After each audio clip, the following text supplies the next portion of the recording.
महाराज जी मैं ना उधर जाती हूँ ब्रह्म विद्या वाली क्लास में।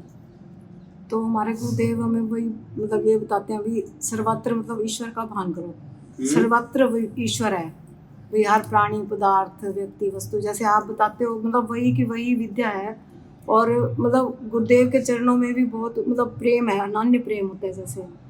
तो मतलब जैसे मैंने आपका यूट्यूब पे सुना, तो यूट्यूब पे सुन के मतलब मेरे को ऐसे लगा भी मतलब मेरे जैसे मार्ग वाले महाराज जी हैं मतलब, और मेरे को वैसे मतलब बहुत ज़्यादा वो होने लग गया कि इनके पास भी जरूर जाऊंगी मैं दर्शन करने के देखो बात ये समझना है हाँ जी कि गाय के दूध में घी समाया हुआ है और गाय की नस नस में दूध समाया हुआ है, लेकिन आप गाय का ऑपरेशन कर डालो कहीं आपको 5 ग्राम भी दूध नहीं मिलेगा। और आप दूध में पूरी डाल दो बेकार हो जाएगी, पकेगी नहीं। यद्यप दूध में ही घी है और गाय में ही दूध है, पर उसकी जब हम पद्धति से प्रक्रिया से जब बछड़ा पनहाता है ऐसे ऐसे करता है तो गाय प्यार में अपनी हर नस नाड़ी से दूध प्रकट कर देती है।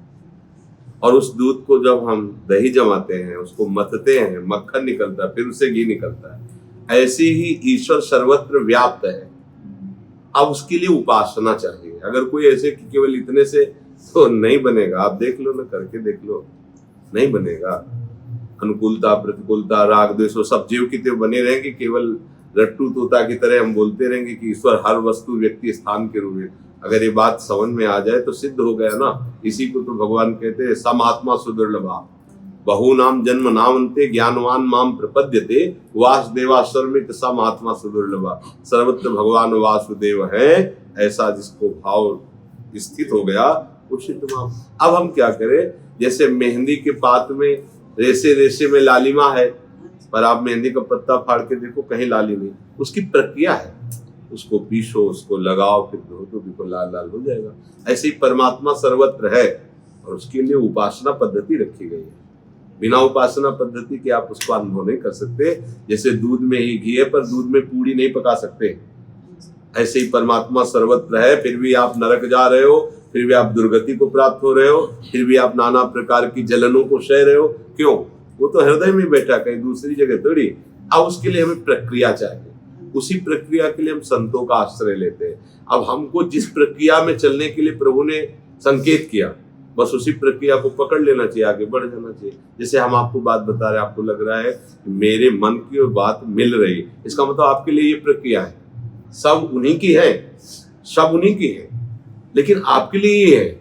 जहां जाने से, बात सुनने से, जिनके देखने से हृदय शीतल होने लगे और लगे कि हाँ ये मेरा मार्ग है, बस पूछने की थोड़ी जरूरत है। जाना तो उसी परमात्मा तत्व पे है, कहीं और तो है नहीं।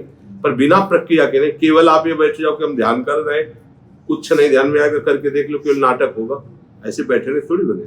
उपासना पद्धति में रखते लगते जब अंतःकरण पवित्र होकर के प्रभु से अपनापन होने लगता है तो हमारे ध्यान का विषय वही होता है जिससे हमें प्यार होता है।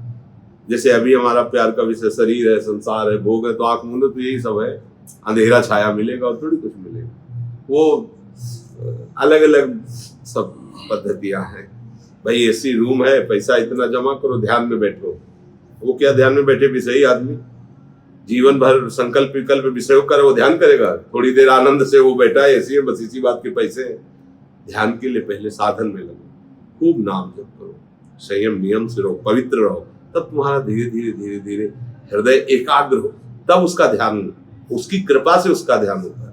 तो ये भक्ति ऐसी सर्वश्रेष्ठ है कि इसमें ना तो गिरने का भय है और सपोर्ट स्वयं भगवान करते हैं। करो सदा तिनके रखवारी, जिम बालक राखे महतारी।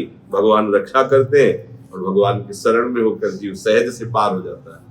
महाराज जी जब मतलब जैसे मैं गाड़ी में आ रही थी तो मतलब लगातार श्री राधा वल्लभ श्री हरिवंश वाला मंत्र जाप किया, तो मतलब जाप करते करते करते ऐसे लगा मतलब बिल्कुल ऐसे ना शुद्ध सा हो गया। तो उस वक्त ना आप सामने थे और मैं थी सामने। सुनो हमारी ये सब बातें कहने की नहीं, चुपचाप अंदर भजन करो, जो आपको समझ में आ गया उसको पकड़ लो, आगे चलिए मार्ग में। अब अपनी बातें बताने से किया तो तुम्हारी हम प्रशंसा करें नहीं तो गिर जाओगे। नहीं, और बताने का मतलब क्या है बताओ? आप हमसे जहां आप हो वो पूर्णता नहीं है, समझो। आपको आगे बढ़ना है तो जहां आप हो वो हमें बताने की जरूरत है नहीं। आगे जहां आपको पहुंचना वो हम आपको बता रहे हैं, उसको पकड़ लीजिए। जो आपको अनुभव हो रहा है उसे छुपाइए, आगे बढ़िए। अब जैसे आप अपने अनुभव हम कह बहुत अच्छा, तो ये प्रशंसा होगी, अहंकार पुष्ट होगा, सब खत्म हो जाएगा। भाई अगर हमें आपको केवल चापलूसी करनी हो, अच्छा गई, किसी काम की नहीं रह गई, बाहर निकलोगी खाली हो जाओगी, प्रशंसा हो गई ना। अभी आपको डांट फटकार देंगे तो बाहर निकलोगी ना, तुम्हारा दिमाग ही अगर सही नहीं है तो द्वेष में आ जाएगा, अगर सही है तो कृपा में आ जाएगा।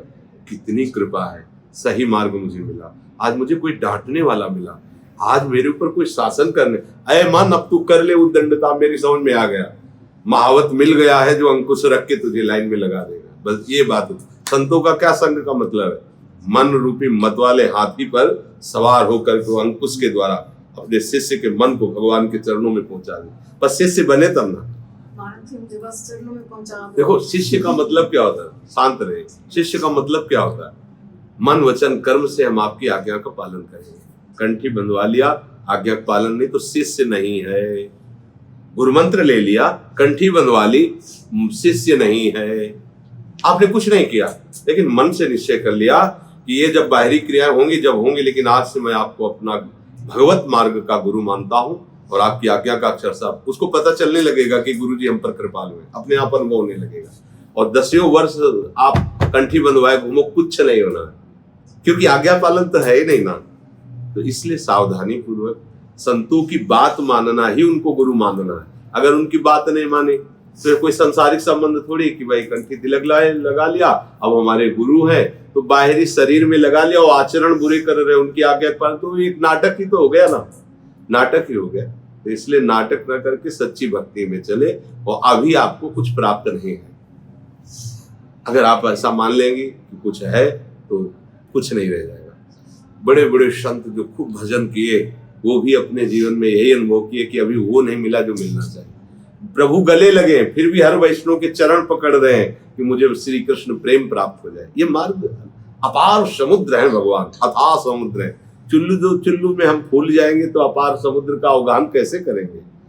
जो अल्प सुख में तृप्ति का अनुभव करता है वो भूमा सुख का अधिकारी नहीं होता। इतनी सुख की प्यास बढ़ जाए कि ब्रह्मादिक के भोग सब विषम लागता है, क्या है, क्योंकि सुख सिंधु का अवगाहन करने चल रहे हो। छोटे मोटे सुखों की तरफ लालायित हो जाना या छोटा मोटा आनंद स्फुरित हुआ आप तरफ हो जाना, ये भगवत प्राप्ति का लक्षण है। उसमें तो बड़े से बड़े सुख को ऐसे हजम कर गया कोई जान ही नहीं पाया। शांत गंभीर, जब कोई कहे कि आप तो बहुत भजन करते हैं तो आपके हृदय में असली बातें आनी चाहिए कि तुम जानते नहीं हमारा हृदय कैसा मलिन है, कहाँ भजन होता है।